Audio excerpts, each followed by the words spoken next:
ये कहानी है एक मंदिर की, जहाँ सभी वेतन पर काम करते थे, चाहे वहाँ के पुजारी हों, घंटा बजाने वाले हों या अन्य कार्य करने वाले हों।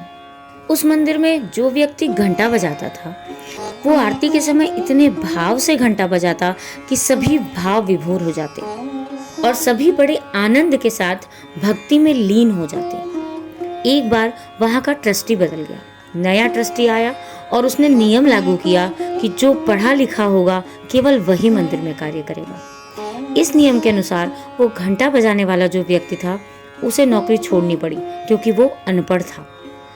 उसके ना रहने से श्रद्धालु आते, लेकिन उन्हें वो भाव नहीं मिलता जो उसके रहने में जब वो घंटा बजाता था तब मिलता था।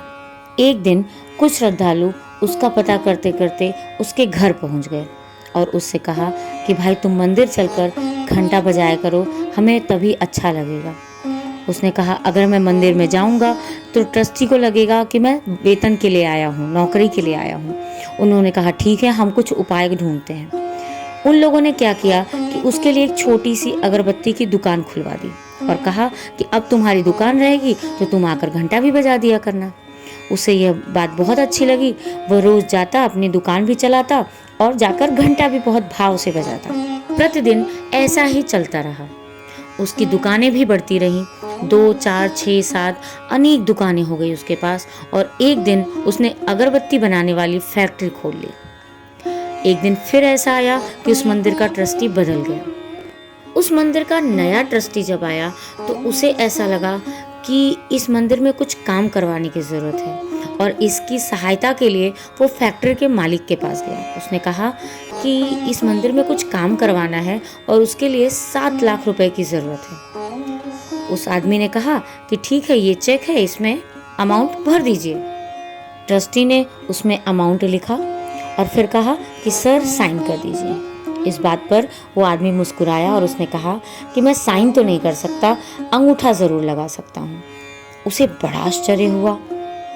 वो हैरान होकर बोला कि आप अनपढ़ हैं तब इतनी बड़ी फैक्ट्री के मालिक हैं। अगर आप पढ़े लिखे होते तो न जाने कहाँ होते।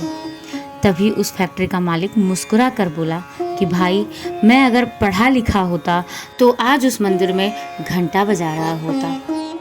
ये कहानी हमें सिखाती है कि हमारे जीवन में कई बार ऐसी विपरीत परिस्थितियां बन जाती हैं जब हमें हमारी कमियों के बारे में बताया जाता है और हमें ऐसा लगता है कि हमारी तरक्की का दरवाज़ा बंद हो चुका है, लेकिन वो कमियां ही होती हैं जिनके कारण एक छोटा दरवाज़ा बंद होता है, लेकिन उससे बड़ा दरवाज़ा हमारे लिए खुला रहता है। अपनी कमियों के कारण ही हम आगे बढ़ पाते हैं, आगे पहुंच पाते हैं, नहीं तो शायद हम एक ही स्थान पर रह जाते हैं। धन्यवाद।